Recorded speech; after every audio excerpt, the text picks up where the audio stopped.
What's up, everybody? Welcome back. I roll the dice. Am I out of pocket? Yeah, you are out of pocket, but it is a gambling show. Trae Young beats the Knicks last night, rolling the dice on the logo at MSG. Can't make a shot in the third quarter. NBA Cup is gone for the Knicks. They won't win a championship because they can't beat the Knicks. So I'm actually watching the Knicks, so I don't. So Cat's like 7th in the MVP ladder. Obviously, Jalen Brunson's not there. You can make a strong argument that Cat's the best player on the Knicks, and people are and that narrative's catching steam. But I don't think I can leave Jalen Brunson's side like that, bro. I mean, Cat is. He's had multiple 25 and 11s, 30 and 11s, but Cat has been going. He's averaging 25 and like almost 14 boards. He's a perfect fit. Which I don't think a lot of Knicks fans when that trade happened. Yeah, I mean, because his voice and like he's an emotional guy. Something to be said though about East Coast hoopers. He hooped in Jersey, bro. There's no way you hoop in Jersey and you're not ready to play in MSG at like the level that Cat played at. Same with like a bunch of people want to talk shit. Like Mikal hooped in the greater Philly area. You know what I'm saying? No one said anything about Mikal, but I'm just saying something about these East Coast hoopers, bro. I think they can just go in these gyms and it'd be cool. Only people I feel like I see a lot of people have problems with the Northeast and like the rough fans probably aren't from the Northeast. I think Cat's in a great spot. I'm happy for that nigga. Me too. What's up, guys? Alex Jacobs, Manny, Ruffin, All Day Bets. If you're watching this on YouTube, make sure to drop a like, comment, and do not forget to hit that subscribe button. Plenty of content coming out for this college football playoff and the latter half of this NFL season. We'll kick it off here with the Rams and the 49ers on Thursday night football. Interesting fucking game. Very interesting. Heavy playoff implications on the line. This is big for this division. I mean, this is like a legit playoff game, no? Yeah, I mean, Definition it's so large for this Definition division. of. FanDuel giving a 25% profit boost on live bets.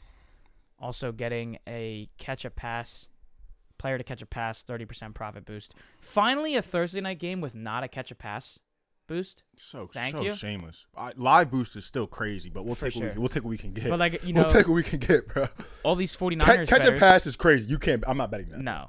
I mean, that's like a for fun bet. Throw $5, throw $10. Like, yes. Oh, he caught a pass. Yes, sweet. I got $5. Yes, bro. Because I've crashed out on those and it's not fun. It's not fun. Yeah, not at all. But like for the 49ers bettors, if you get a Rams touchdown first, like a Kyron Williams touchdown first, Cooper Kupp first touchdown, then there's your live bet. Then you can start fucking 49ers. around. Yeah, then you can start fucking around. You know what that'd be good for? My little touchdown money line live boost. That's what the T Higgins one was. And I didn't put it fucking in. Oh, that's right. Yep. That was the big game. That was the Chargers game too. In.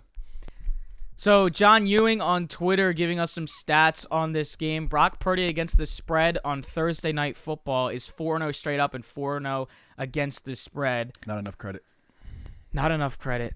It's unbelievable, and this line is now sitting at 2.5. Yeah, it went down a little bit. I think the public's all over the Rams.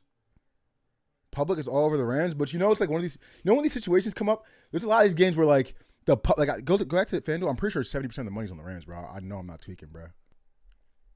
He also tweeted it too. FanDuel has 68% of the money and 70% of the bets on the Los Angeles Rams. So, quickly, how I'm breaking this game down. I think it opened at 2.5 and went up to 3 with the money all over all over the Rams. I mean, people are hammering the fuck out of San Fran. San Fran came off, I think it was 3 losses in a row before they won that game last week. I'm going to double check to be correct. And then the last 2 matchups that San Fran's played, LA has won. And I don't think, and with the McVay Shanahan coaching tree thing, I don't think Shanahan liked that at all, bro. Let me make sure I can check this correctly. Yeah, so San Fran lost 3 straight, didn't cover 4 straight until they beat the Bears. A lot of people were betting the Bears, similar situation. People were thinking San Fran's a falling knife. Now, you remember me talking about my falling knife theory on the last show? I don't like catching falling knives. Right. I do kind of think this is a knife that can be caught, though. Last week showed me something.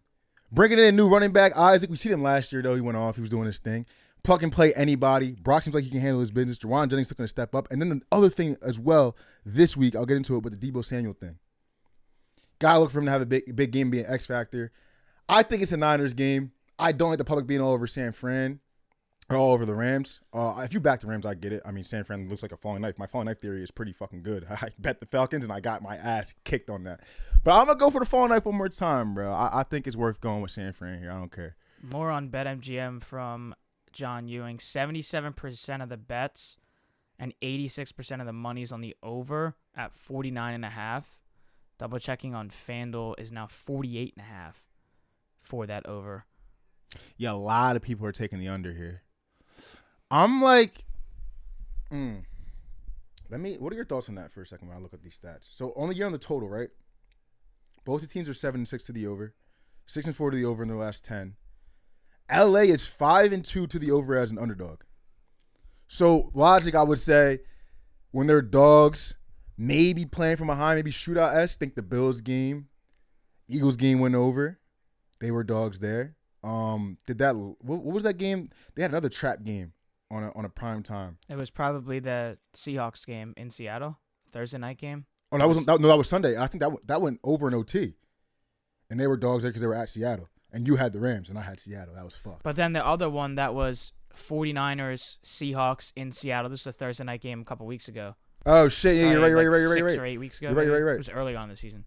I think the over could be a look, bro. But a lot of smart people I know are hammering the under. I'm not going to go to that.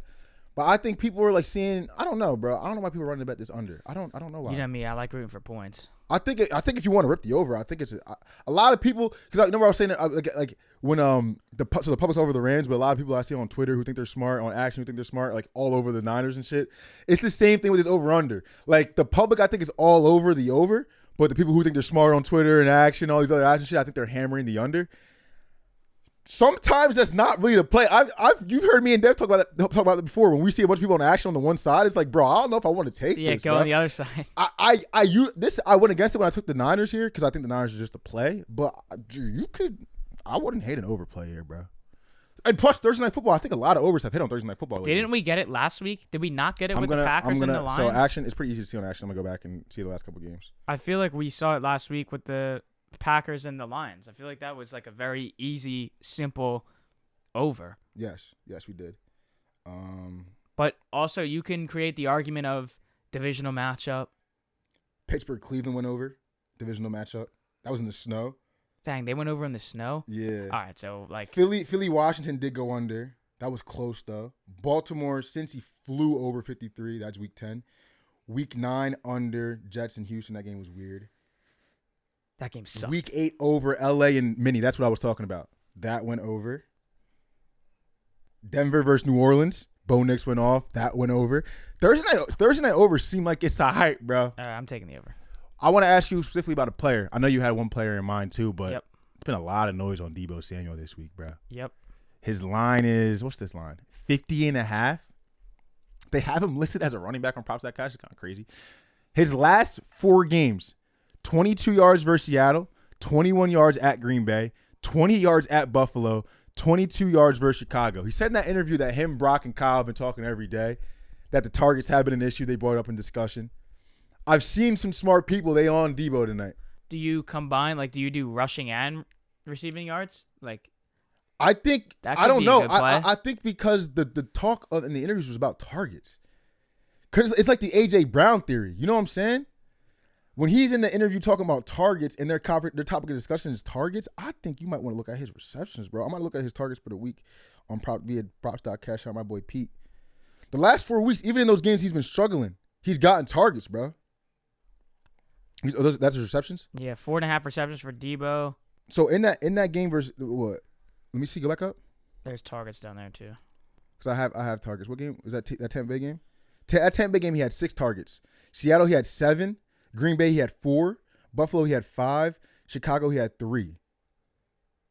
Yeah, so targets is a huge problem. So I think if we see him get 7, 8 targets, I think he might get more, You need bro. 5 catches. It's desperation. This is a crazy line. 99% of the money people are taking Juwan Jennings over. I really like this line. Wasn't a lot of the bets in John Ewing's page on George Kittle too? Yeah, I just had that up too. So this is all BetMGM from John Ewing again. Most bet player props at BetMGM. George Kittle over 55.5 receiving yards. George Kittle over 21.5 longest reception. Brock Purdy over 249.5 passing yards. Cooper Kupp under 64.5 receiving yards. So we'll get back to that in a second. Okay. And then Juwan Jennings over 68.5 receiving yards. Going back to number 5 on that list, which is Jennings, also on BetMGM. Thank you, John. Jennings caught 7 balls for 90 yards last week, and 99% of the money is on Juwan Jennings over 68.5 receiving yards. That's very interesting. I also think versus the Rams, like I think you can really only look towards. I mean, not only look towards passing, but in terms of passing stats via props.com, of course. Pass yards per game, they're 24th. Completion percentage, they're 19th. Pass yards per completion, they're 30th with 12.2. Passing touchdowns are 25th, allowing 1.77 a game. Then on top of that, too, with the Debo theory, if you want to do rushing and receiving yards, they're 29th in rushing yards allowed and 26th in rushing yards per attempt. Debo Samuel rushing and receiving might be a look. It could be a Debo night, bro. Debo to score, all the Debo reset. I mean, it could be a Debo night, bro. Well, that last Thursday night game that they like had, they were in Seattle against the Seahawks, and I had Debo first. I remember that. It was like plus 850 or something. That, yeah. Had the long touchdown. Mm-hmm.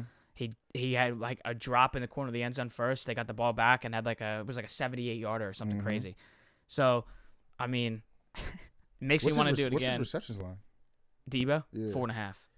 I feel like they might just give him the ball. Like, he might get a lot of running back looks too, but like he might get a lot of screens, some bubbles, some swing passes on top of the little drags and crosses he be getting anyway. I think Debo's the look tonight if you want to look at a wide receiver. Cooper Kupp on BetMGM, most bet prop under 68.5. What? And then with Jennings being the guy that's at 99% of the bets on Juwan Jennings over, that's not the guy that I thought would get the 99%. I thought that was going to be Puka. And then you add in that Cooper Kupp's getting the majority of the bets for the under 64.5. Oh, I do see that. So, like, am I dumb for saying Puka? But I just thought everybody was going to be on Puka from these last couple weeks. I mean, this last month of football for him, it's almost 100 yards a game at that point. Yeah, I mean, he's looking top 5. I mean, 162, 56, 117, 123, 98. That's the last 5 weeks of ball for him. So and you're at 88.5. So who are you scouting for? I mean, obviously you're scouting for both. You know what I mean? But do you put a little more attention on Puka now because of what's going on? Absolutely. Which is like, it's almost, I thought I was going to be wrong for saying And Puka. people are betting Cooper unders. Cooper Kupp is projected to get over his yards on props.cash. San Fran's ranked 6th for his wide receivers, though. But, I mean, listen, bro. All his projections look really good. The sad part is with these two guys is either both of them hit their lines or you have a coin flip of who you pick. One of them hits and one of them doesn't. He's been getting the targets, bro. Last 5 weeks, he's at 7, 10, 11, 6, and 8 targets. That's Cooper? Yeah. He scored last week, too. Why are we sprinting? And he looked like he's picking up steam. Remember the New England game when he scored twice? And before that, he wasn't really scoring? After that New England game, he had 10 targets, and he had 11 and 6 and 8. I think Stafford thinks I think he knows Puka's probably the guy now. He's top 5 now, but Cooper Kupp's still that guy. He's gonna still get his 70, I think, bro. I like Debo and Cooper tonight. All right, I'm gonna go Cooper. I like Debo and Cooper tonight. I'm gonna go Cooper. I don't think Puka Nacua is a bad bet at all. I mean, he's top 5, bro. He probably gonna go off on Thursday Night Football. But I think I like looking towards Debo and Cooper. I'll get Cooper too, 62.5. Yeah, I like Maybe that. I'll just split them, split both. 50-50? I don't know. That's tough. 40-50? I kind of just want. I hate buying yards though, bro. You know. My sad part is like I want to either take one, or I don't want to take both. Yeah, I feel you. I'm probably gonna go Cooper. I can understand that. And like I really want to take the Rams, but I'm probably just gonna take the over and Cooper Kupp yards. That's kind of where I'm at. I fuck with that. All right, let's go back to college for a brief minute because we have the Army-Navy game this weekend. Saturday at 3 o'clock. Army 6.5-point favorites. Lost last matchup, right? In OT. Yeah. Navy plus 205. Plus 205, Navy on the money line. You got your stats here on FanDuel. 94% of the money and 91% of the bets on Army to cover. This was at 5.5 2 days ago, and it's up a full point to 6.5. I faded Army against Tulane. Bad bet there. I will take the L on that one. I think I'm going to go back to him on this one.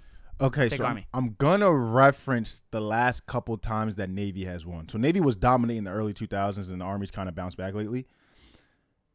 So in 2019, Navy blew them boys the fuck out. Embarrassing. Kind of like they want their get back, kind of feels like this year. Came back the next year, Army in 2020 won 15-0. Then Navy won the next matchup 17-13. Army came back and won that matchup 20-17. Army won the last matchup 17-11. I'm not seeing many games that are decided by more than 6 points in this motherfucker. You know what I'm saying? I see 17-11 Army. I see 2017 Army. I see 17-13 Navy, 15-0 Army, 31-7 Navy, 2 outliers. Then we go back to 17-10, 14-13, 21-17, 21-17. I think 6 is a lot of points. I think 6 is a lot, bro. 90% of the money is on Army. I'm so torn. Am I even right about I feel like I want to take Army. Like, won the conference. Got to give me a chance here. Touchdown. Oh, Army won last year. I'm tripping. Army won last year. Won the conference. Got to win by a touchdown. Biggest game on the slate of the weekend. That is scary, seeing 94% of the money on Army. I'm just seeing. So last year Army was -2.5. Year before that Army was +2.5. 2021 Navy was +7 and covered it. I just wonder how many of these numbers that are 6.5 and 7 are being covered. In 2019 Navy did cover -11.5. That's a big spread for this game. Though. That was a long time ago. That's a little different. I just don't know how much I love these points. Look at that. You were naming a bunch of the scores, and a lot of them were low totals, and your total is 39.5. They pushed on 28 last year. That was the over-under. 2022, the over-under was 32.5. That went over. And then 36, that's what it is this year? 39.5. 39. This is the highest one, one of the highest ones we've seen. Dude, they're so low. So in 2019, the over-under was 41.5. That went under. 2021, it was 36. That went under. Once we start flirting with these big numbers, bro, you know what I'm saying? Unless there's going to be a blowout, I don't know if I want to touch the total. I don't really know if I want to touch the game at all, to be honest. I think if I'm touching it, bro, I think I gotta go Navy, bro. I feel like you're right, but I'm probably just gonna be the sicko that's like, I'm gonna be with the rest of these 94%ers and 91%ers and just taking Army. Click it. It's type shit where it's like Army's dominating the game, 7-0. They kick a field goal, 10-0. Navy gets a field goal, 10-3. Army gets a touchdown, 17-3. You think the spread's cooked. Navy's playing desperation mode, touchdown, 2-point conversion, they lose. Or they lose the spread. I don't know, bro. It's a little sketchy for me. I think I have to go Navy or nothing here. Which sounds insane, by the way. To me, sounds insane, but I think I have to go Navy or nothing, bro.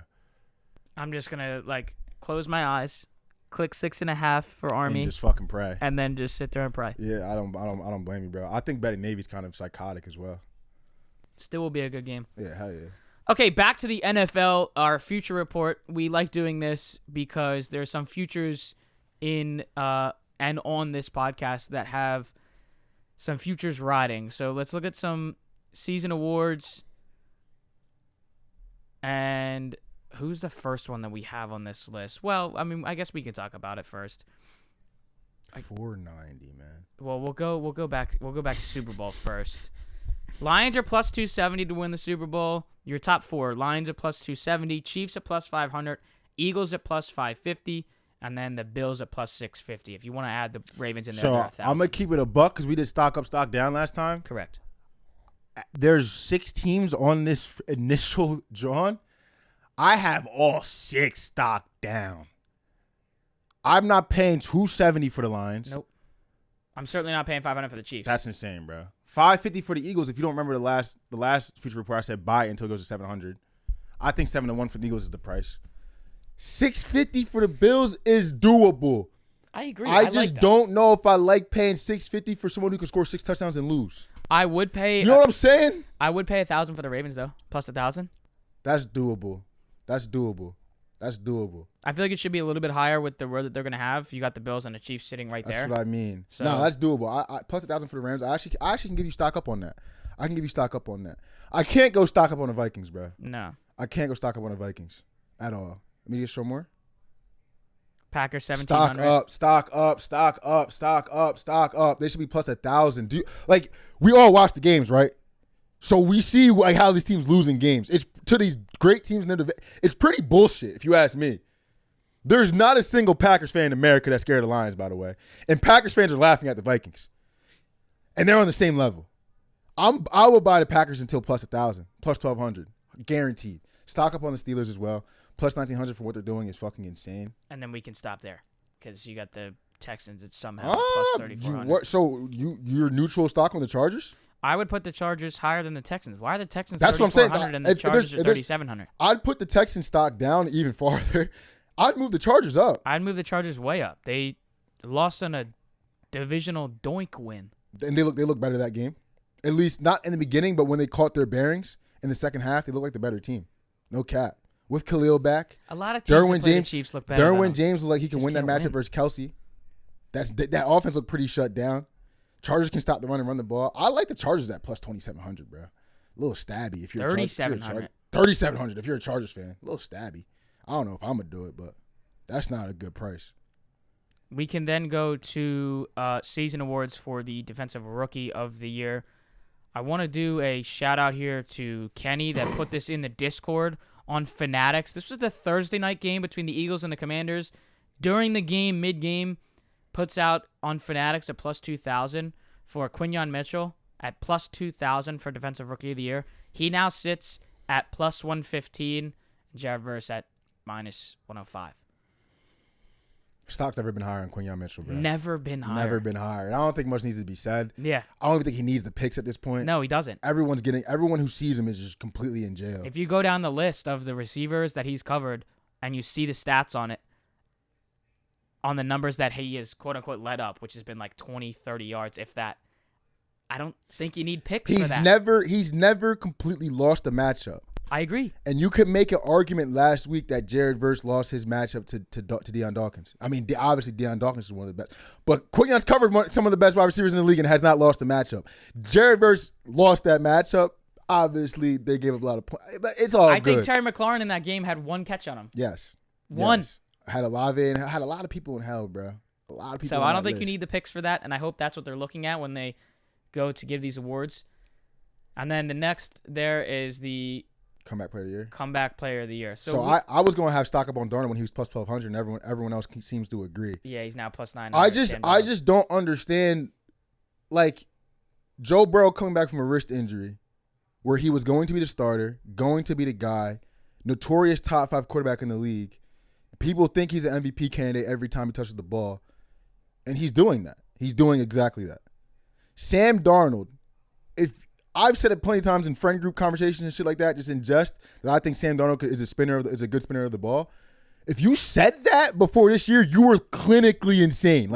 Clinically actually insane. Sam Darnold's putting up top 10 numbers easily across the board. I think in terms of the definition of comeback player of the year, coming back from when people thought it was over from you, a la Geno Smith. Stock up on Sam Darnold till he's at least 7-6-1, bro. If you got that 12-1 shout out, and if you had that 34-35-1 when he earlier in the season, I think it was, shout out to you. I think it's Sam Darnold, bro. Yeah, because we had this conversation too, and I was like, how would it not be Burrow? Who, by the way, at the beginning of the year, Joe Burrow and Aaron Rodgers were plus 200 to win this Comeback Player of the Year award. So we said it. We said on this podcast, it was probably going to be them. Yeah. There's no point in taking it. It's plus 200 for a future bet for the entire season. Plus 200 makes no sense. So 100%. I'm not mad at either of us for not touching that, even though we may have been right. But you look at Joe Burrow's numbers, and he's 3,700 yards. His TD interception ratio is 33-6 compared to Darnold's 28-10 ratio. And I said this yesterday when Manny and I were talking about this, and the thing you said was, well, Burrow's MVP numbers, we're talking from Darnold from what you just said, Comeback Player of the Year awards, coming back from something. I think you're absolutely right, even though I do agree, like, Joe Burrow clears by a mile. By a mile. To your point, though, I think you're right of coming back from something where, let's not forget, his if career J.J. was McCarthy dead, doesn't get hurt, we don't even see this. We don't even know if he's even a backup. Absolutely. Like, is he on that roster? Like, he would have been, but nobody would have been like, oh, where's Sam Darnold playing this season? Exactly. Like, we would have no idea. So I think you're right on that. And again, in just one day, we saw from plus 1,200 to plus 900. I think it's still valuable there for Sam Darnold. And again, going back to Quinyon Mitchell, hoping that these guys look into this a little bit more. I think if you put a little bit more thought into this, there's a possibility. And you can compare this to your Genti pick. Because you put a little bit, again, it's not players, it's not teams. We're talking about human beings. It's not stats. It's people that are voting. Human beings, bro, that can be influenced by anything. I think Sam Darnold's worth it. And then I do want to bring this up too, just because you have this, whereas the offensive rookie of the year. Jaden Daniels is minus 270 and Bo Nix is plus 230. Coming down to the wire here, it's very close. The edge that Jaden Daniels has on Bo Nix is rushing yards and rushing touchdowns. Yeah. That's the biggest difference. There's 2 more rushing touchdowns and maybe just shy of 200 rushing yards more than Bo Nix. Outside of that, Bo Nix is a clear shot here, and you're holding that ticket with Bo Nix. They're offering me a $36 cash out. It was a $12.50 ticket. Quinyon Mitchell, Defensive Rookie of the Year at plus 250. Josh Allen, MVP at plus 125. That's astronomical now. Bo Nix was plus 400, and then TJ Watt was minus 160. And what was the payout on that? 800. Let's go. You know what I'm saying? I like it a lot. I love it. I like it a lot. I think honestly, if they give it to Jaden, I wouldn't be mad. I'll be mad for my bet, but I wouldn't be mad. Jaden deserves it. But if you're looking at the back end of the season when it's winning time, we need to get playoff spots, maybe make a divisional run. Jaden's been going like this, but you can make an argument it's more so his team, while Bo's going like this. And you can make an argument it's his team too, but that man's playing well. Also, you also have to continue winning games for this to matter too. Yeah, I understand 100%. It's a player award. No, 100%. But the wins obviously go into it too. Yeah. If Daniels were to lose the next 2 games, Bo wins the next 2 games, I think these numbers flop. It's looking grim. And oh, by the way, there's only one person that I actually would celebrate if they overtook Bo Nix for Offensive Rookie of the Year, Brock Bowers. And that's Brock Bowers. Because if we want to call a spade, it has nothing to do with team success and what you've done. Brock Bowers is the Offensive Rookie of the Year. Brock Bowers might be the Offensive Rookie of the Year every single year unless it was Justin Jefferson. Right. You know what I'm saying? Yeah. So if anything, when you talk about human error and all that shit, if you want to put a little something on Brock Bowers. He's also been sitting at plus 1,000 for a couple weeks now. Like, he's been steady on that line because I guess they're in this situation where it's either going to be Daniels or Nix. But and if there was an Offensive Rookie of the Year award, not defense and offense, the arguments between Brock and Quinyon would be very, very I want to know how much money were those stats from John Ewing were when Caleb Williams was drafted and these odds first came out. How many people just slammed Caleb Williams for Rookie of the Year? Probably hella people. That's what I'm talking about. Okay, over to the conferences too. This is going to be some fun. Looking at the NFC Championship winner, you have the Lions at plus 145 and the Eagles at plus 280. Packers in third there at plus 800. It's really between the Lions and the Eagles. And when we did the future report, I was telling y'all to take the Packers plus 1,400 to win the NFC. It is now plus 800. It's going to go down. How much better are the top teams in the NFC better than the Packers? Let's just keep it a buck. We saw the Eagles game in Brazil. You think the Eagles should have won that game? No, but that was also week 1. We saw the last game between Lions and Packers. You think the Lions should have won that game? Probably not. What's wrong with holding? I wouldn't, 8-1 is the last number I would invest at. I cautioned all y'all when it was 14. To win 3 playoff games at plus 800, plus 1,400 with teams there, I would argue very, very slightly worse than. Depends on really what you value. And if we talk about coach and quarterback, it starts getting even. Because Matt LaFleur is, in my opinion, probably the best coach left in the NFC. Obviously, people love Dan Gamble, but I just like, past pedigree and all that type of shit. I'll still take LaFleur. Bro, you gotta take a look at the pack, man. I can't believe people are underrating the pack like they have all year. I've seen people call Jordan Love a game manager. Like, what? And I've been fighting a good fight for Jordan Love for a while now. The takes on Jordan Love, I think, are insane. And that's half the reason why people don't believe in the Packers. The main reason I believe in the Packers is I think Jordan Love can go toe-to-toe with anybody in the NFL. Anyone. And he has some legit terrorists dropping balls for him, if you've been paying attention. Jaden Reed has dropped problems. Wicks has dropped problems. Romeo Dobbs been fixing it a little bit. He gets a little slippery with the ball. And then when I can give Christian Watson the ball in a big spot, that motherfucker might fumble. Yeah, like last week. And I'm being called a game manager. Put some respect on the pack, bro, and I would invest if I were you. Looking at the Lions at 12-1 with their 4 games to go. Home against the Bills this weekend, and then in Chicago, in San Francisco, and then division matchup home against the Vikings to end the year. At plus 145 to win the conference versus the Eagles, that's plus 280.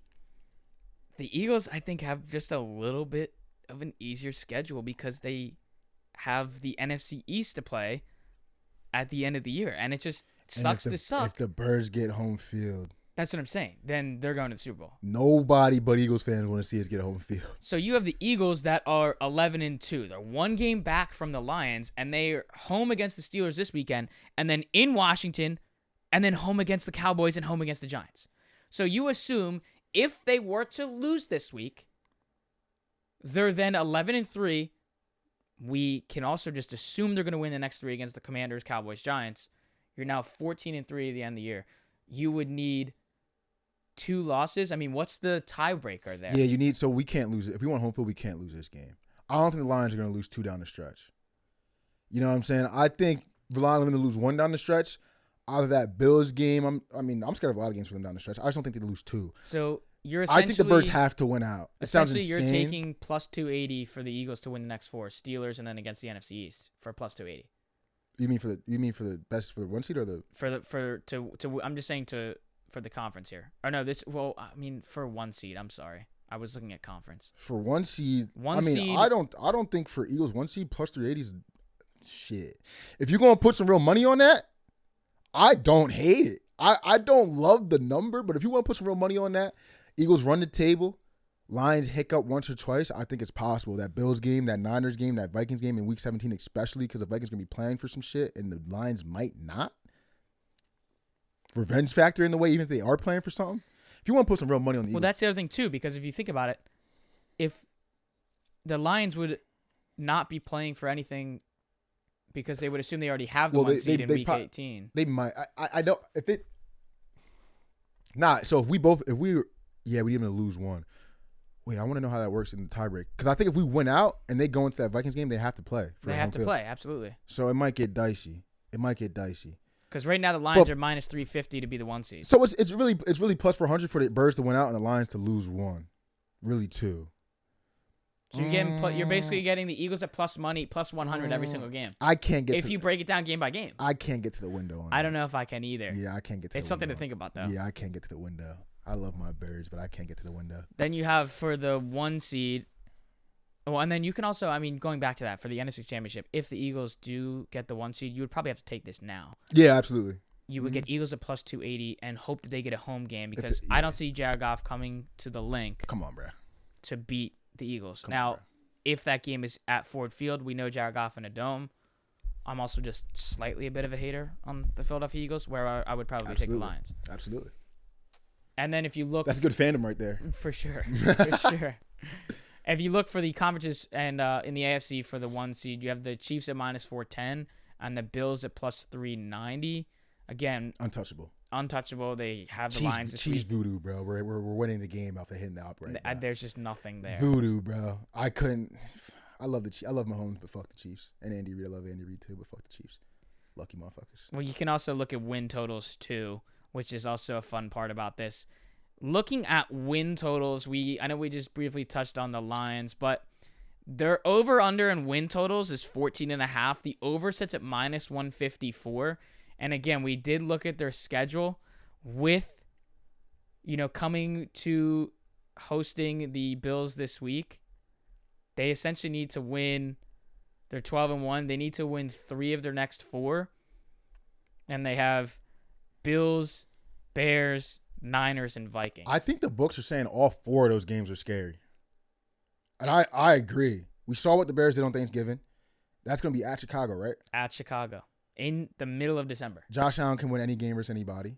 We know that. You assume it's going to be cold, and that game's outside for Jared Goff. Kyle Shanahan desperation coaching, preparing for you, preparing for Dan Gamble. Dan Gamble. I kind of like Shanahan there. And then I don't like the Vikings in Week 17. I don't either. You know what I'm saying? But that's still a scary divisional game, revenge factor. Justin Jefferson can win you a game. What's the sweatier bet then? Is it the over to get 15 wins at minus 154 or to get under 15 wins at plus 126? If you bet the under, you're psychotic. But also, from a broader perspective, that means you're betting on the Lions to have 2 losses in 17 games. That's insane. Yeah. That is 15-2 is insane. Betting the over at minus 154 is absolutely, you need to get checked into a mental illness. Yeah, absolutely. I just think betting Lions unders, and I'm a Lions hater. I think they're fraudulent, but I think they are a regular season team. I wouldn't want to pull their under. The Rams, this is also a fun one. Over 9.5 is the Rams in their win total. And that's plus 160. This is a huge game tonight, obviously. Sitting at 7-6.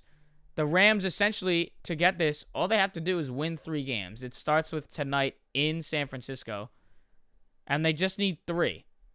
And you have the 49ers, the Jets, the Cardinals, and the Seahawks. Now, it does stink because you got back-to-back games to end the year, divisional. You are both at home, but we also know at SoFi, it's never a home game. I don't like it. I like the value, though. If you're a Rams fan, that's a tough stretch, bro. And we just had – but you know what's funny about the Rams? No one's talking about it, but Cooper, Puka, and Kyron, the last 4 weeks, since that New England game really, bro, have looked like the best trio in football, and it's not being talked about. You could make an argument because there's not much of a trio going on in Philly right now. Put some respect on Stafford. You know me. You know me when it comes to him. It's not much of a trio right now in Philly. It's like a quartet in Detroit for real. You know what I'm saying? Are the Rams the best trio offensively in the league? I wouldn't hate betting that. It's valuable, but I don't think I'm going to take it. You have the Bills in win totals. Over under 12.5. The under's plus 205 and the over's minus 260. They're 10-3 right now, so you're betting on them to win 3 of 4. Obviously, with assuming they get a loss here, so they would have to win out. Like if they lose in Detroit, they got to win out. I wouldn't touch that to get that, and that would look like Patriots, Jets, Patriots. Bro, I have trust problems with the Bills. I don't know how people That's trust crazy. Patriots, Jets, Patriots. To get 3 wins? We have to win this game this week versus Lions in Motown. Yeah, because essentially what? They would sit everybody for that Patriots game? We played 6 touchdowns wasn't enough versus the Lions. What's enough? I mean, versus the Rams. What's enough versus the Lions? That's a fair point.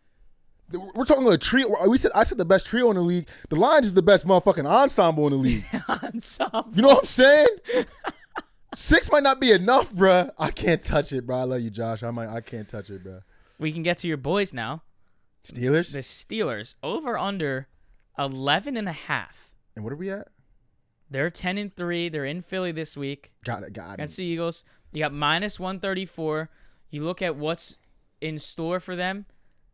This is a no touch because remember we looked at this schedule. It was ugly. Very, very ugly. Imagine this. For the Pittsburgh Steelers, if they didn't have a good start to the year, the schedulers are essentially saying, Mike Tomlin, you're going to ruin your streak of 500 every single year. Because you end the year in Philly, in Baltimore, home against the Chiefs, home against the Bengals. That is insane. Nobody has a schedule like that. Nobody has a schedule like that. And you're telling me they need 2 wins out of that 4? They're going to beat the Chiefs. We talked about this game before the season started. You did.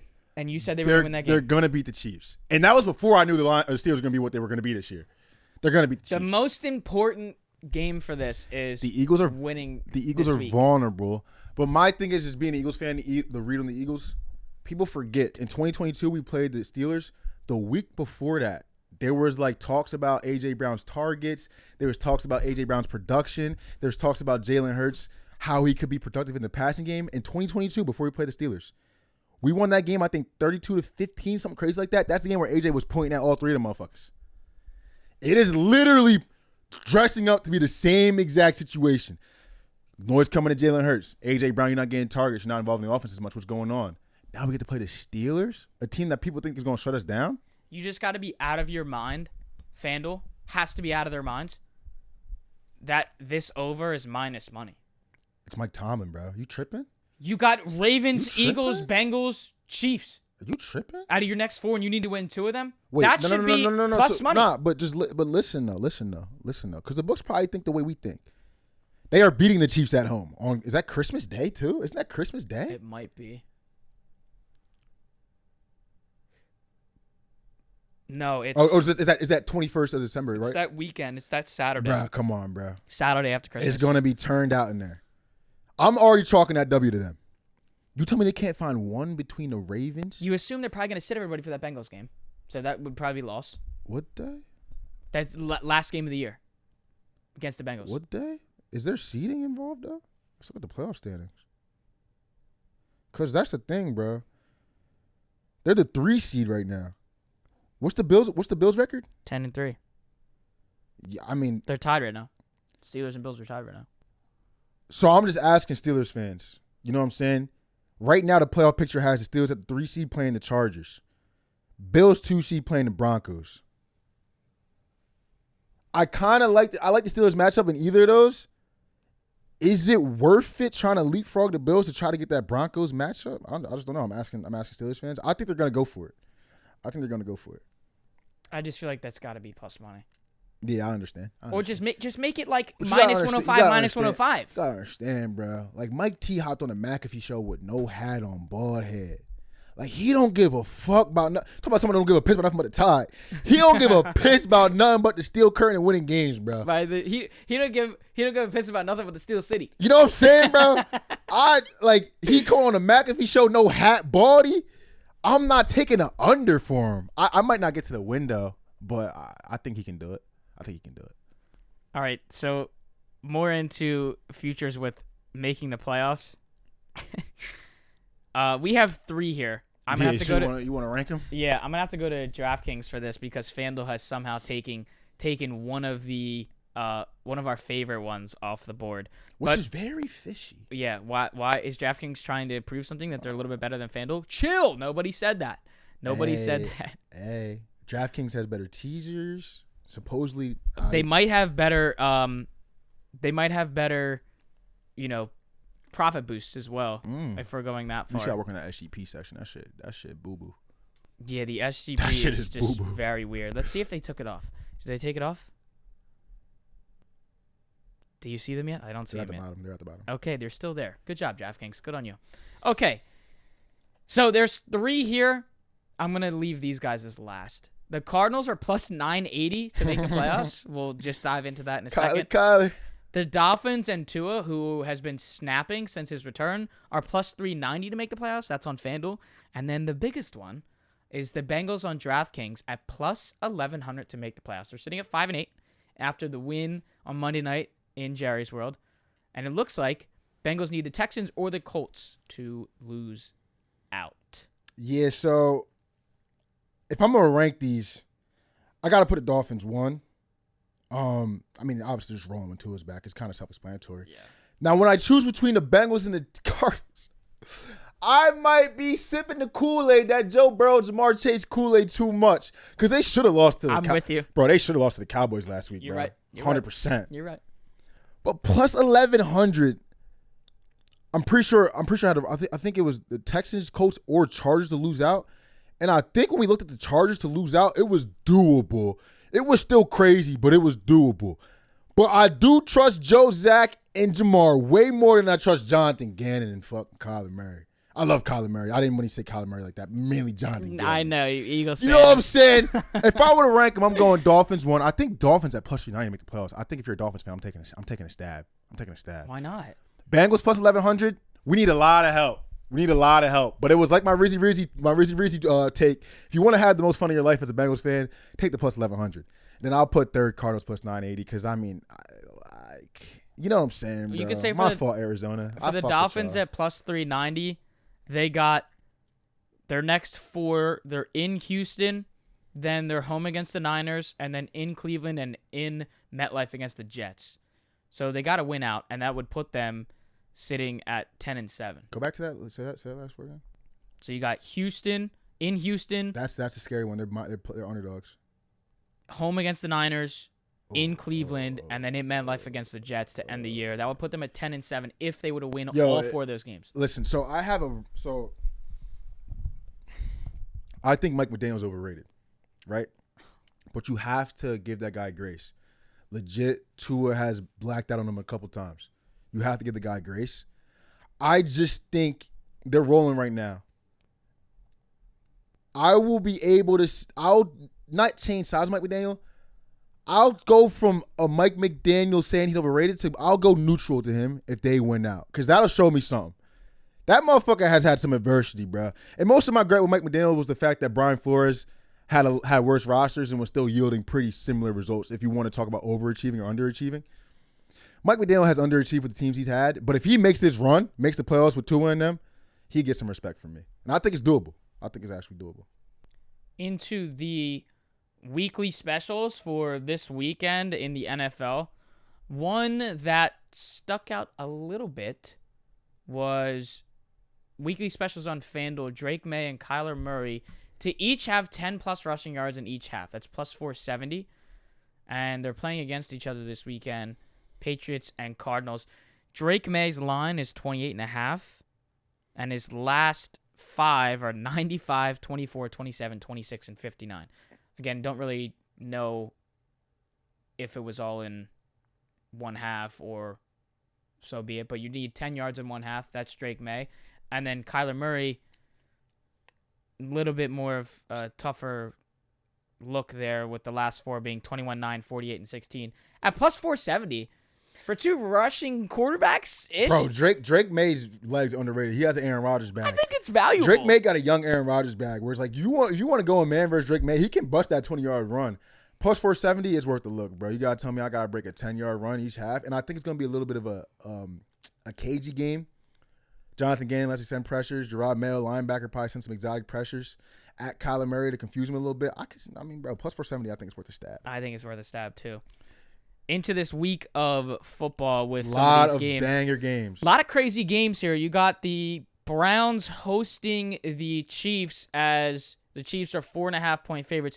We've seen time and time again the Chiefs have a problem in covering spreads as the favorite. Oh, real problem. Real problem. Real problem. We can start it with the Panthers. We can start it with the Chargers. Facts. I mean, I want to look at the Chiefs' last couple games, too, because we can start it with the Raiders. Yes, we can. On Black Friday. Yes, we can. There's plenty of games where they have not been able to cash the favorite there on the spread. The Chiefs are 4-8-1, 2-7-1 in their last 10. As a favorite, they're 3-7-1. Browns aren't much better, 4-9, but they've been scrappy with Jameis Winston. Only thing I'll say here, this got bet down from 6.5 down to 4.5. I think the public's still on KC. I think when you're betting against KC, if you can see the key number of 4 and over, you gotta bet against them, bro. Pat to win by a field goal, all right, you got it. But if I'm seeing 4.5 or more, I'm betting against them, bro. For me, it'd be Browns or nothing. Absolutely Browns or nothing. I don't know how you can trust this Chiefs team, and I don't know why I keep running to bet the Browns, but I'm taking Jameis Winston to cover. Yeah, this. it'd be Browns or nothing. I mean, me. Come on. Absolutely, 100%. Jameis Winston, a little bit magic there. Will he be the starter next year? And then maybe, Trent. So you have Trent McDuffie on Jerry Jeudy, but Jerry Jeudy's been looking real good recently. Real good. Could take a look at him. It's gonna be a weird prop matchup though, because Trent McDuffie on him. David Njoku on Nick Bolton, who I think is incredible. Tranquil, who I also think is incredible. It's a tough matchup prop-wise. But I do like the Browns. Then you have the Panthers hosting the Cowboys. How could I not? As Panthers are minus 2.5. And from Dove Kleiman on Twitter, for the first time in 33 games, the Panthers are finally favored to win a game against the Cowboys this Sunday. That's 2+ years straight of being underdogs. Bryce Young. Do you have a little bit more of Alabama Bryce Young in you to give me that minus 2.5? I'm going to be taking it, and I will take the money line at minus 148 too. Panthers. Let's go. So here's how I see this game. I think there's like a way the Cowboys can still they find their way in there. That loss was very, very dejecting though. Like you could just tell how people were walking off the field. Very, very dejecting in terms of the season. Cowboys have also won the last 2 matchups in terms of like Carolina not being favored. And the last one was pretty emphatic. That was in 2023. Carolina, obviously, bro, they could have beat the Chiefs, could have beat Tampa Bay, could have beat Philly, covered all those games, covered their last 5. I see no reason not to take Carolina here. No reason. I think talk about falling knives. I think Dallas is a falling knife, and I think Carolina's trending up. What's the numbers on this game? 54% of the money on Carolina and 58% of the bets on Dallas. I'm still going with Carolina. Yeah, I lean Carolina. It's got to be Carolina or nothing for me. I don't know if I can catch this Cowboys falling knife, bro. The Panthers are way more fun right now. And the Cowboys just find a way to lose games. Also, like, we have not seen this excitement this late in the season for this franchise. Here's the thing, though. Let me play devil's advocate. Dallas beats Washington as a 10.5-point dog straight up. That was crazy. I remember that. Dallas beats the Giants Now, how would you, from a Giants perspective, how would you say the Cowboys looked that game? Are we talking about the Thursday night game, the very first game that they played? Giants should No. The most recent, on the 28th. Oh, on Thanksgiving? Yeah. I mean, Giants were in piss, but that wasn't that Tom. That was Drew Lock's game. Yep. I mean, late score. Yeah. So they were trending up slightly, and then they really should have beat the Bengals. At the same time, you could say this Cowboys team's trending up. I just feel like the knife is Panthers falling. did hang with the Chiefs. Panthers did hang with the everybody. Eagles. They should have beat the last 3 teams they played. This is an odd game. I can get why you're betting both. I have to lean Panthers, though. Me too. Absolutely. And then you have Mac Jones hosting Aaron Rodgers and the Jets, and the Jets are 3.5-point favorites. This is fucking hilarious. Jets played a good game against the Dolphins last week, forcing overtime, but, Jets going to jet. Jets going to jet. Absolutely. They lose in overtime. Absolutely. I want to take the Jets here, but because it's Mac Jones. But I'm probably going to go with the underdog here and take the Jags. So the Jags have covered 40 last 5. The Eagles cover was a little crazy. Give me Tank Bigsby touchdown, too. Should have beat the Vikings. They had Darnold in hell. Cover versus the Texans. Covered at 3.5. Dicey game as well. Then the outright win versus Tennessee. This team's actually trending up. Trending up and Jaguars in the same sentence is crazy, but this team's actually trending up. I'm not running to bet the Jets at all. Not really. I think it's breaking down. I've seen some Garrett Wilson trade rumors. I've seen some. I saw that too. I've seen some Aaron Rodgers is going to keep playing, but he don't know if it's going to be with the Jets rumors. I feel like you're playing. You know what I'm saying? I feel like you're playing into like sicko territory. No, if you're looking to bet on this game. So I pray to God I'm only talking to Jets fans and Jaguars fans. Like I pray to God I'm only talking to them. Do not. But if I'm not, if there's any chance that I'm not, it's Jaguars, nothing for me. Yeah, I'm there too. If there's any chance I'm not talking to one of those fan bases. I'm there too. I'm going to briefly say my piece on this game here before we get to the better game with the Broncos and the Colts. But the Giants have now moved from 14-point dogs to 16.5-point dogs. Drew Lock's in a boot, which means Tommy DeVito's back in. Ravens off the bye after the tough loss to the Eagles. They're now 8-5. This is like, in my eyes, a statement game. You still can show that you are a powerhouse in the AFC. Go out there.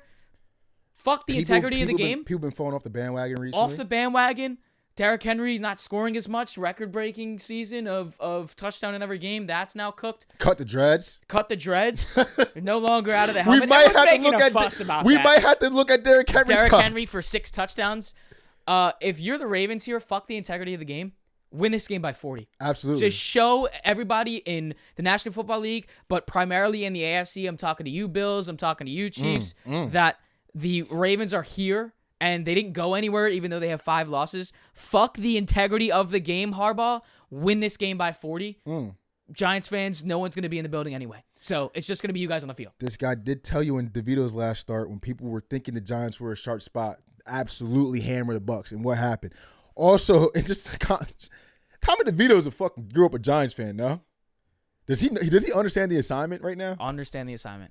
All you got to do is... You know what I'm saying? Does he understand the assignment right now? Shadur Sanders was at the Knicks game at Madison Square Garden. Does he understand the assignment right now? Does he understand that he busted down my perfect timing? Yeah, I think you got to take the Ravens. Shadur Sanders was literally at MSG last night. Yeah, he's there for the Heisman on Saturday. I understand all that. But he was at MSG, and he shake stood some up. hands, kiss some babies. They were playing his song at MSG. He's going like this with the fans. And he knows what's going on. Tommy DeVito's watching that game, by the way. He's got to be a Knicks fan too, no? He might have been at the game for we on the He knows the assignment. Come on, it's Ravens minus 16.5. Don't get scared that that's too many points because it's certainly not. If the Ravens are smart, they will run this score up and show everybody that they're back.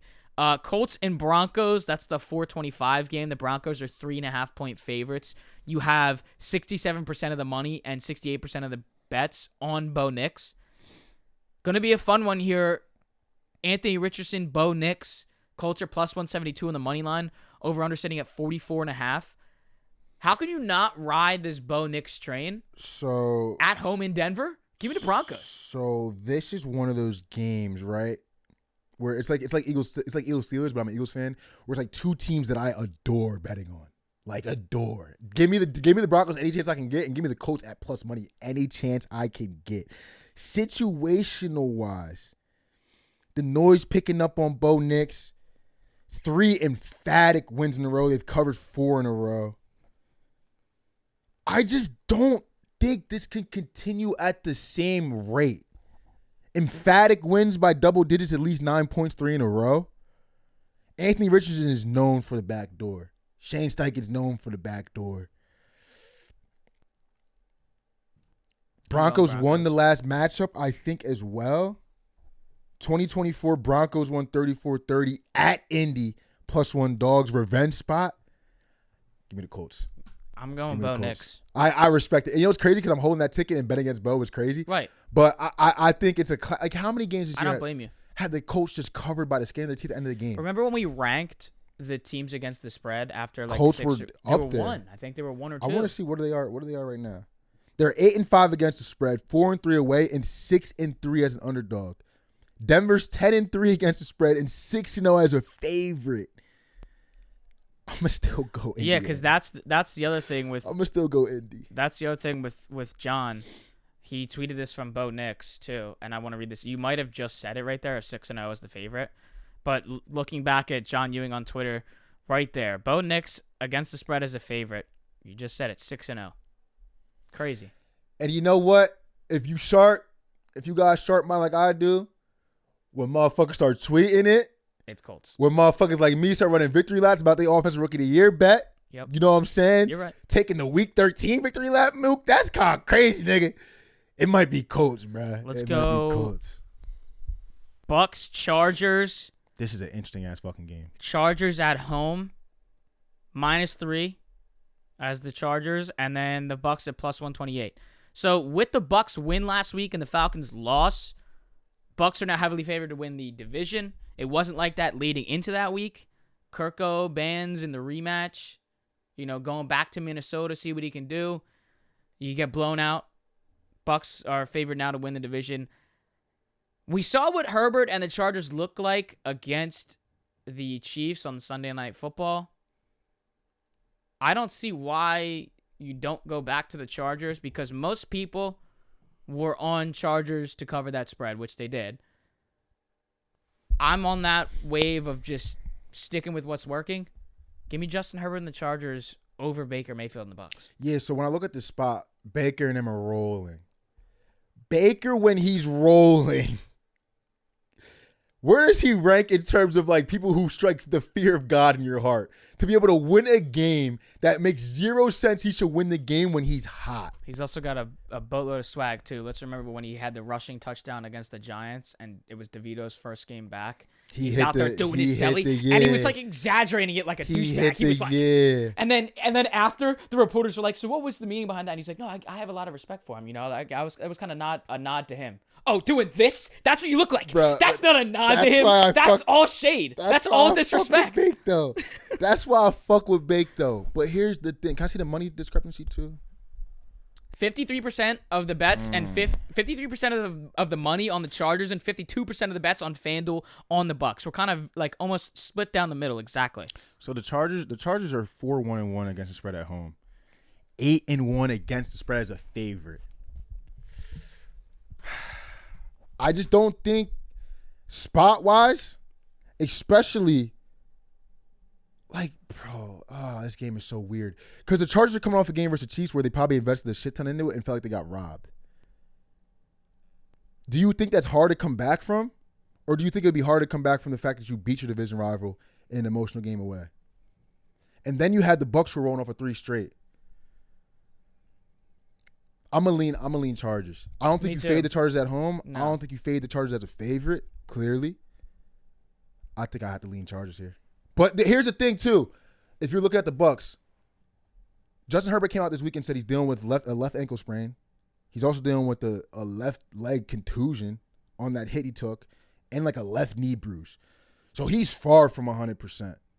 And a lot of the success you've seen him on that 1 Thursday night game with the Bengals and last week as well when they made the comeback as well as him moving around, changing the pocket, getting out of the pocket to his right, to his left, and making those extended plays. Todd Bowles' defense sent a lot of pressure at an injured quarterback. You know he's on that. I actually might go back to the Bucks. I'm torn on this game. I'm completely torn. I can't. Yeah, I think this is a game that's going to get looked past and it's gonna be because of this slate. Because at the same time you have the Eagles game and the same time you have the Lions game. and you also have the Cardinals, and you also have the Broncos. Yeah. So, like, I think this game's going to be looked past. I'm still going to ride Justin Herbert. I don't mind that at all. Your time to shine, buddy, old pal. No cap. The Eagles are 5.5-point favorites in the Battle of Pennsylvania, where the Steel City and Mike Tomlin comes to try and invade Lincoln Financial Field. Oh, God. 71% of the money and 77% of the bets are on the Pittsburgh Steelers. As an Eagles fan, what stands out to you? So, honestly, what jumps off the screen to me when I first see this game is that, like, if I wasn't an Eagles fan, I'd be just like the public and sprinting to bet on my guy Mike T. But when you look at this game a little bit deeper, right? Steelers away. I just don't know how much they can get the job done. I just don't know how much I love them away from the crib as much as I like them at the crib. Playing the Eagles, there's a lot of noise coming to the Birds this week, but not a lot of people want to talk about since Nick Sirianni cut his hair. We've been looking pretty fucking good, bro. Besides last week. You know what I'm saying? Jalen and AJ hashing whatever bullshit came out. So. Complete bullshit. And like I said earlier in the show, the last time this happened, 2022, before we played the Steelers, literally the week before we played the Steelers, we fucking smoked them. That's the game that A.J. Brown did the little point to all three of them boys. Yeah. I don't know if I could, like right now, I don't know if I'm sprinting to bet the Birds, but I think it's one of them situations where people are really buying the Steelers right now, not really taking into the fact that I don't think you want to bet against the Birds when they have something to prove. Steelers, you know what I'm saying? Like, the Birds didn't have nothing to prove last week, bro.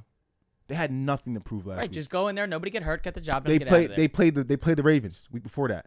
The whole world to prove. People were scared about the Eagles that week. Seeing what happened. Play the Commanders. Whole world to prove. Commanders a new team in the NFC East. Besides the touchdown at the end and the 2-point conversion, that game was pretty much a trouncing.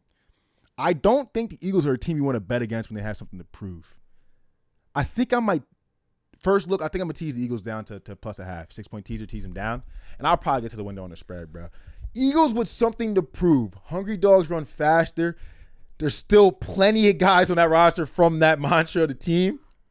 And they're leaders now. I don't think this is the week you want to bet against the Birds. I got something for you. So, on FanDuel here, you're seeing spread and money line. So, in every game that the Steelers have won this year, they've covered the spread. Mm-hmm. In every game that they've lost this year, which is 3, they've not covered the spread. So if you think the Eagles are going to win this game, based off that trend, you take the Eagles spread. But we know how the Eagles get when winning and covering. Oh, that's so weird. I would tease so right now on Thursday, I could probably still get to the window on the Eagles. I'm an Eagles fan, guys. You see my hat. I would either take the Steelers spread or tease the Birds down to +0.5. That's my only look right now. And I think I ain't gonna touch the over under, but that game scares the fuck out of me, guys. To be completely honest. Yeah, and there's also outside of that game, huge 425 slates. The Lions hosting the Bills. We briefly touched on it earlier, but just to read this stat here, NFL on CBS, heavyweight bout, number 1 and number 2 scoring offenses. The number 1 scoring offense in the league is the Lions at 32.1 points per game, and the Bills in second at 30.5 points per game. Looking at the over-under, it's 54.5. I mean, is that like public fish to take the over there? Oh, 1,000% public fish to take the over, and I'm gonna be honest. I don't know if I'm a straight play it, but I might do something with like the over. One look, so I lean Lions. But one look I want to look at closely is Josh Allen rushing yards. The reason for this is Aaron Glenn primarily wants to play a lot of man. The last couple of years in Detroit, he hasn't had the corners to be able to play a lot of man. Now he has Terrion Arnold, a couple more guys in the slot. You know what I'm saying? They play a lot of man. With Josh Allen's legs, do you really want to do that? That's a guy you want to keep the defense in front of him, keep an eye on him. At the very bare minimum, you got to keep Jack Campbell or Barnett to keep a spy on him at least. My first kind of look might be Josh Allen rushing yards because it's probably going to have to be a Superman game. And if I'm Aaron Glenn, I don't think that Amari Cooper, Keon, Khalil, versus Brian, Terry on the boys. It's a pretty good matchup. If I'm Aaron Glenn, and Aaron Glenn's a corner as well, came up playing corner, he's probably going to want his boys to play man. Would a spy on Josh in some ways, probably going to mix in the zone. I like Josh Allen rushing yards off of that look. And then for the game, I think I can only look towards the Lions. Indoor, these motherfuckers just scored 6 touchdowns. No. These motherfuckers.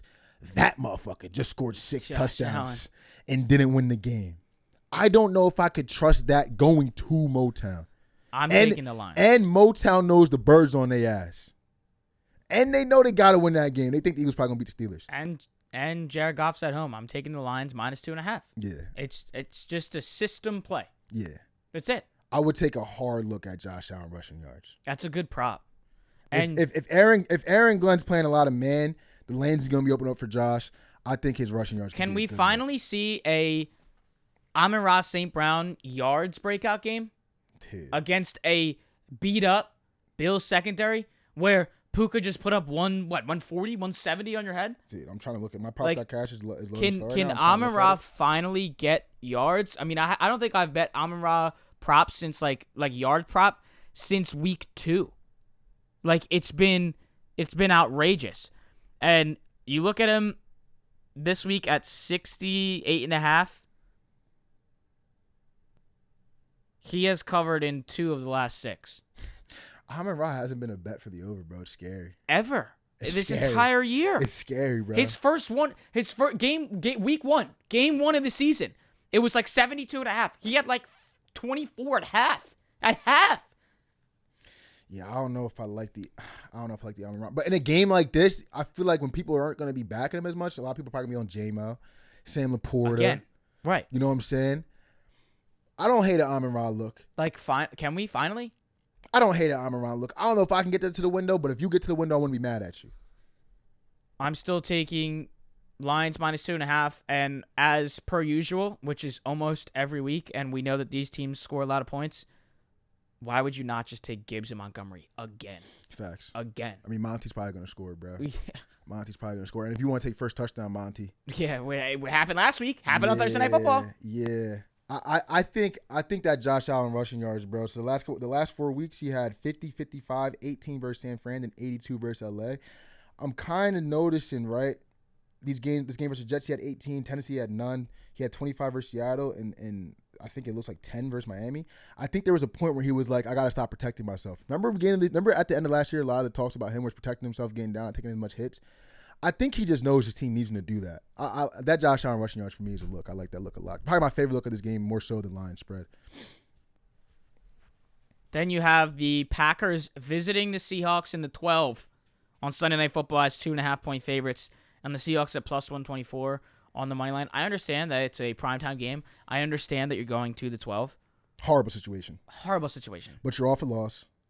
And I would continue to ride the Packers. Just like I'm riding the Lions, Absolutely. I'm going to continue to ride Jordan Absolutely. Love and Matt LaFleur and Josh Jacobs and the Packers. And we saw a similar situation. It was Thursday night. It was Thanksgiving. But they were -3 going to Miami, I believe. Miami was +3. They hosted them. Oh, they hosted them. Miami was a +3 dog. A lot of people were on Miami. I was on Miami myself. I don't think you doubt LaFleur again in prime time. I want to see if they've been – let me see something here. You got 70% of the money and 64% of the bets on the FanDuel. The Packers have absolutely dominated the last 5 games. They won 4 of the last 5. And the last 3 have been in Green Bay. Geno gets his crack at the crib versus them boys. I still lean Pack, but it could get freaky, bro. And you know he don't like the right back, bro. And this is a game we gonna write them off for sure. Go Pack, go. Yeah, I'm go Pack, go too. There's 2 games on Monday night. One of them will probably not be watched. What is it? And that's the Raiders hosting the Falcons. I'm only saying that that's because my type of game now.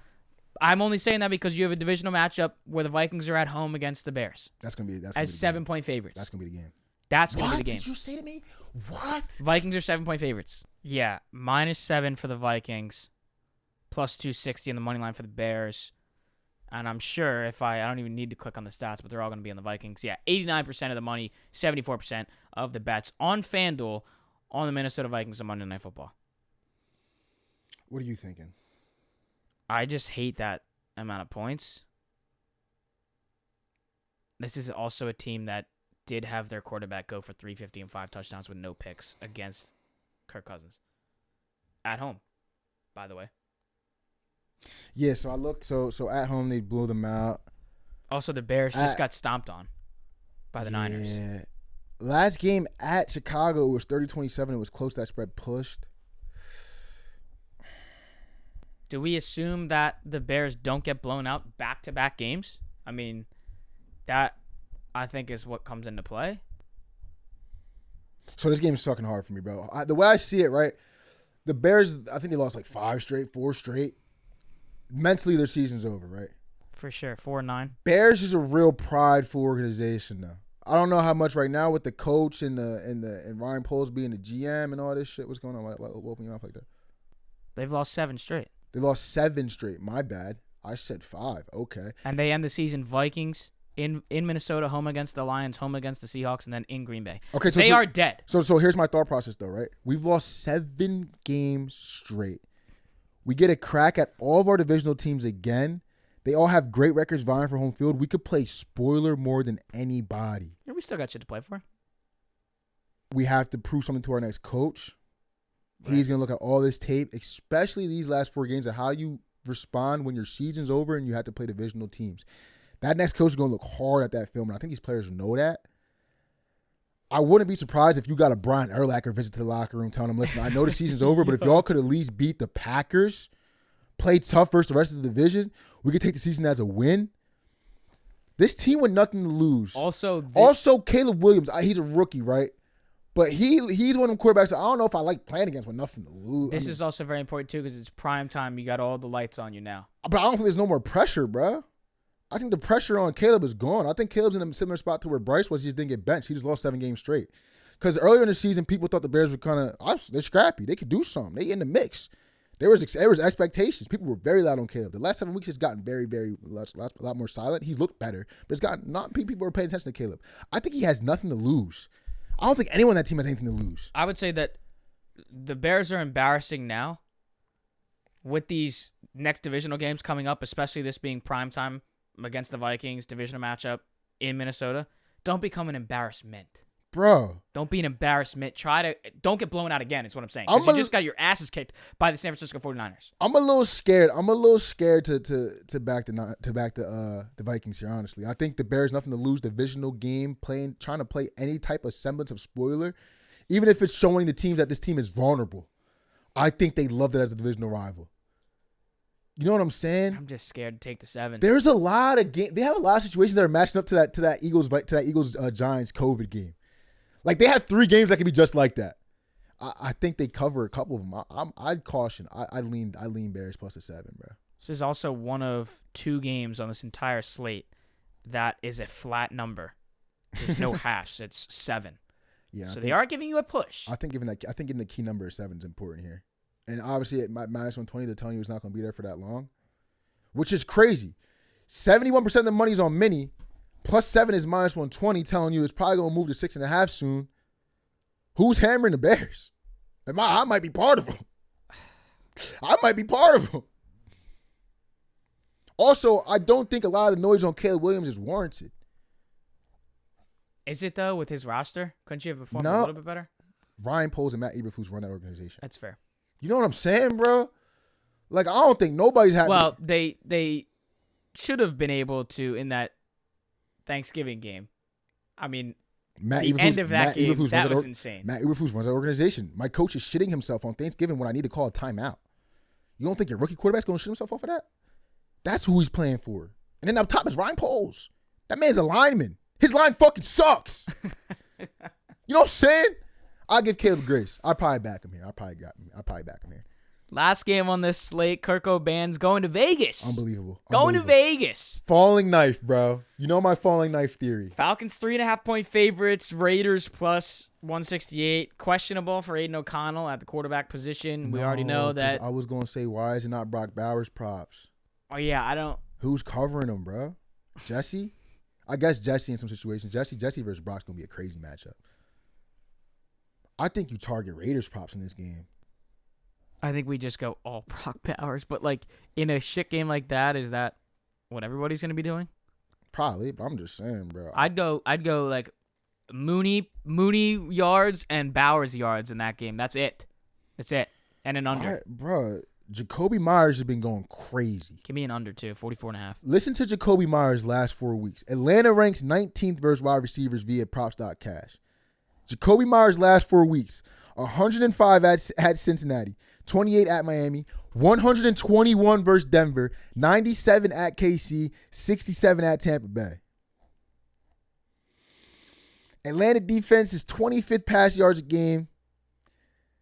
32nd in completion percentage. 72% completion percentage they allowed. 32nd in pass touchdowns. They allow 2 passing touchdowns a game. Let me look at Jacoby Myers. Let me look at Brock Bowers. If I have to pick a winner in this game or a side in terms of, well, because you would only be bet. If I pick a winner, it doesn't count because that means money line, and the Falcons are minus 200. I would probably take the Raiders plus 3.5. Give me the Raiders plus 3.5 and give me Jacoby Myers over. And let's go to the bank. And maybe some Trey Tucker. Trey Tucker big play? Is this a Trey Tucker big play game? Longest reception? Type shit. I kind of like the Raiders, and I like Jacoby. And I'll take the under too, 44.5. Give me that. The game's shit anyway. You think we're going to get a lot of points in that? How many people are turning on their TV on Monday Night Football to watch the Raiders and Falcons the Bears and the Vikings? I'm locked the fuck in. These are 2 cinema games for me. I would watch the Vikings and the Bears. These are 2 mainly. Cinema. You know how much I love the Raiders, AP and them. But I mean, yeah, I would have it on to watch the Falcons. But I'm watching the Vikings more. Anytime I get to watch Robert Spillane, Jacoby Myers, AP coach. It's not Gardner right now, but and him running the queue, I'm so locked in, bro. And then I got Kirk O'Banks playing him. Bijan, Drake, Kyle, Jesse Bates at the safety. I'm Darnell Mooney. I'm so locked into it. Like Monday Night Football to me is cinema, but you got to be a little bit of a sicko. For sure. Don't worry, Raiders fans, because you are in a prime spot to get Sanders. So no cap. But I think, bro, take a look at Jacoby Myers, bro. Take a look at Jacoby Myers. He's been going fuck off. And obviously Brock Bowers that offensive rookie of the year spot, but I think you're going to see a good bit of matches with him and Jesse Bates, and that's a marquee matchup. I think he might lose. Jesse's one of them ones, bro. I know. Looking for like a parlay, like a Vikings -7, Raiders plus 3.5. Don't take the Vikings -7. I'm not. It's just like put in a 2-teamer so you can just sweat both games. That's a good teaser though. That is a good teaser actually. Vikings -1. Raiders plus 9.5. Plus 10. I actually would endorse that if you want to do that. I would fully endorse that. Probably going to see a lot of those. Probably a very public teaser, but yeah, for sure. I don't hate that at all. And maybe get an extra 6 points to that under too to make it 50. No cap. Both of those teams are not scoring 3 touchdowns each. You would need 4 from one of them. How many games have Josh Allen lost by margin? Why are you back to Josh Allen? Because I see a very, very fruitful teaser. And you could play it multiple ways. And I'll end the show with this. But there's a multiple ways teaser that could be very fruitful for you. I want to look at Josh Allen's losses. I don't think they're by much margin besides the Ravens game. The Ravens game was ugly. Rams was 2 points. Texans was 3. Ravens was ugly. I think statistically, too, even years past, when Josh Allen loses games, they're usually by 1 possession. I think it's like the Pat Mahomes thing. You know what I'm saying? Outside of the Ravens. Outside the Ravens game. Yeah. Why not? If you could tease the Bills up to 8.5 or 9.